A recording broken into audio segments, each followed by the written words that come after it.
never asked to be freed from evil. The Aramaic word BISHA reveals why. You have prayed the words, "Deliver us from evil," your entire life, picturing a demon, a devil, some dark force fighting against God for your soul. But Jesus never described evil that way. In the original Aramaic, the word he used was BISHA, and it does not mean an external enemy at all. It means something unripe, rotten, out of alignment, the way fruit falls from the tree once it is spoiled. What if the thing you have spent your whole life fighting was never outside you to begin with? By the end of this video, you will understand why Jesus taught that evil is not a battle, but a return to alignment. Every version of the Lord's Prayer you have memorized ends the same way, and it is also the line most misunderstood.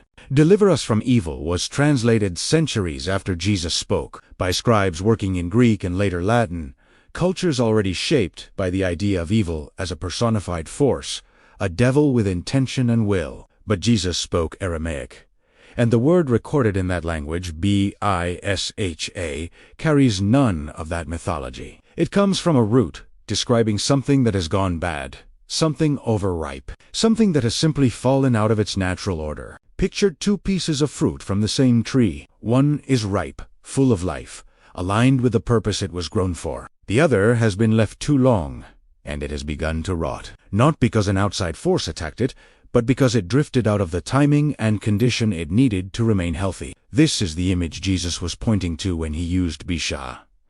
Evil, in his teaching, was never a demon crouched outside the gate. It was a state of misalignment, the natural result of drifting away from the source of life. This distinction changes everything about how the prayer should be understood. Jesus was not asking God to defend his followers from an external enemy plotting against them. He was teaching them to recognize when their own thoughts, actions, or environments had drifted out of harmony. The same way a doctor recognizes illness, not as an invading villain, but as an absence of health that can be corrected through realignment.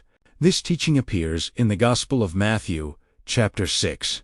In the same breath as the request to be freed from Calbane, the tangled threads of unresolved offense. Jesus placed these two ideas side by side deliberately. First, untangle what binds you to others. Then, realign what has drifted within you. Neither request describes a war against outside forces. Both describe an inner return to order. In a few moments, I am going to walk you through a short practice built from what Jesus meant by BISHA. So stay with me, because this is where it stops being an idea and starts becoming something you can actually feel shift. But first, there is a piece of this teaching that overturns thousands of years of religious fear. If BISHA simply means misalignment rather than a demonic force, then the entire framework of evil as an external enemy to be defeated collapses. Jesus was not describing a battlefield where God and the devil fight for your soul while you watch helplessly from the sidelines. He was describing a garden that needs tending, a body that needs balance, a life that drifts out of order the same way any living system does when it is neglected. This does not mean Jesus believed nothing harmful exists in the world. It means he located the source of that harm differently than the tradition that followed him.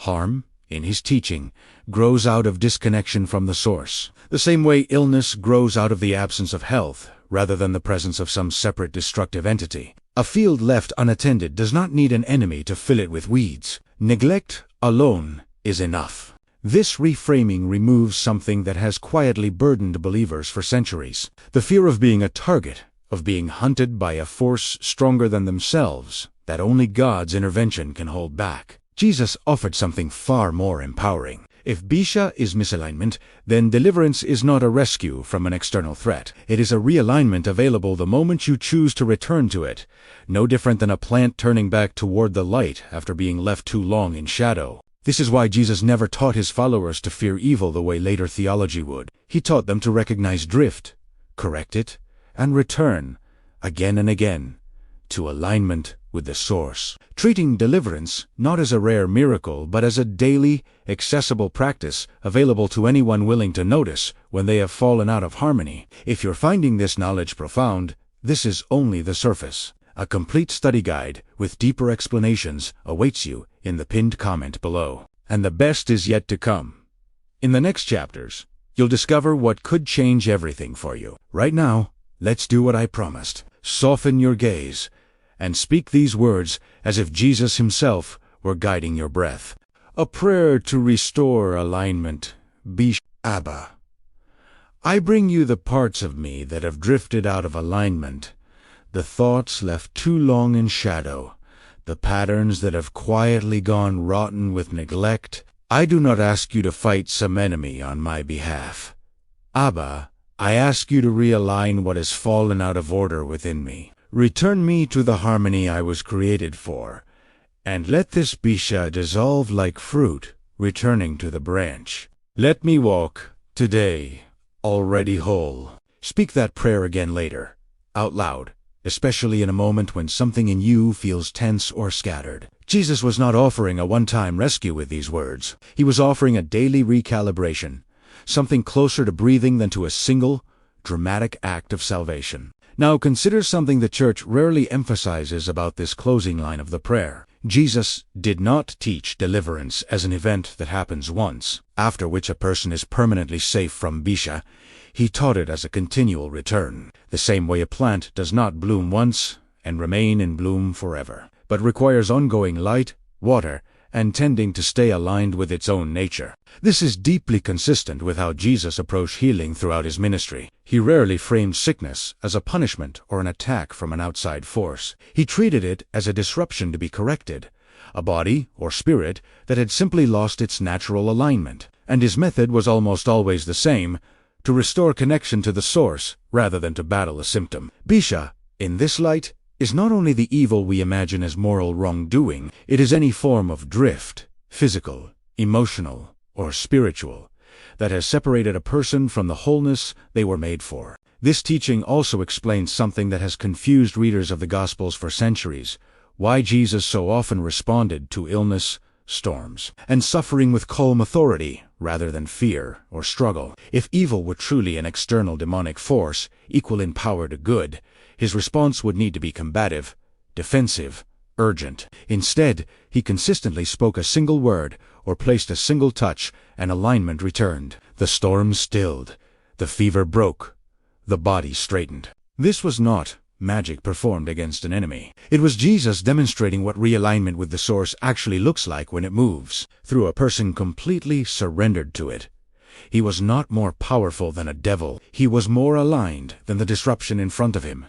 And alignment, in his teaching, always overrides misalignment, the moment it is fully present. This has enormous implications for how you might approach your own struggles, whether physical, emotional, or relational. Instead of asking, "What is attacking me?"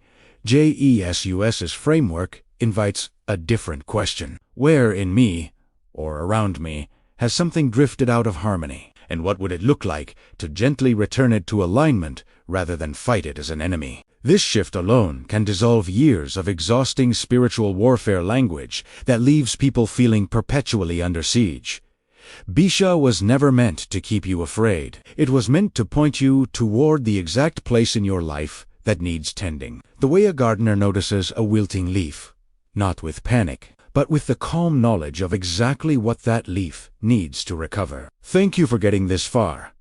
If the awakening of consciousness is hitting you hard, it's a sign that you're ready to go deeper. The study guides are waiting for you in the pinned comments. The time has come to move this teaching from understanding into daily practice, because knowing what BISHA means will change little if it does not become something you actively return to. Jesus did not teach realignment as a single prayer to be spoken once and forgotten. He taught it as a rhythm meant to be lived. The same way breath must be repeated to sustain life rather than performed once and left behind. Here is the practice. Each morning, before your feet fully leave the bed, speak the word BISHA aloud once, gently, not as a fearful confession, but as an honest check-in with yourself. Ask silently what part of you may have drifted out of alignment overnight. A worry carried into sleep, a tension in the body, a thought left unresolved.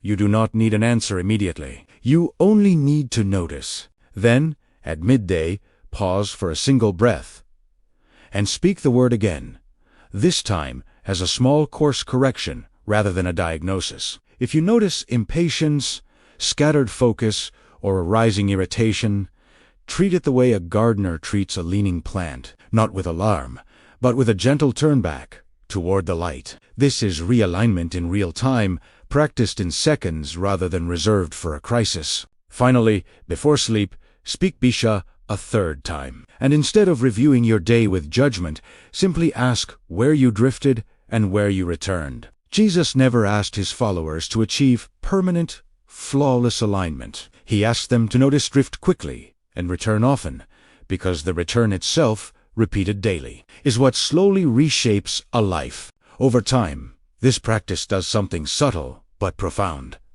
The gap between drifting and noticing becomes shorter. What once took weeks to recognize as misalignment, a pattern of anger, a spiral of anxious thought, a body ignored until it broke down, begins to surface within hours, sometimes minutes. This is not perfection. It is what Jesus actually meant by deliverance, not a rescue from an external enemy, but a shortening of the distance between drift and return. What you have learned today was never meant to end with fear of an unseen enemy. Jesus taught BISHA so that his followers could stop looking outward for something to battle and start looking inward for what needed tending. If this teaching has shifted something in how you see your own struggles, consider who in your life is still living in fear of a demon they were never actually fighting, and consider gently sharing what alignment can offer instead. We are just scratching the surface of this ancient power. Get ready, because in our next video, I will reveal even deeper Aramaic codes that unlock spiritual authority you've never imagined. Make sure you are subscribed and have notifications turned on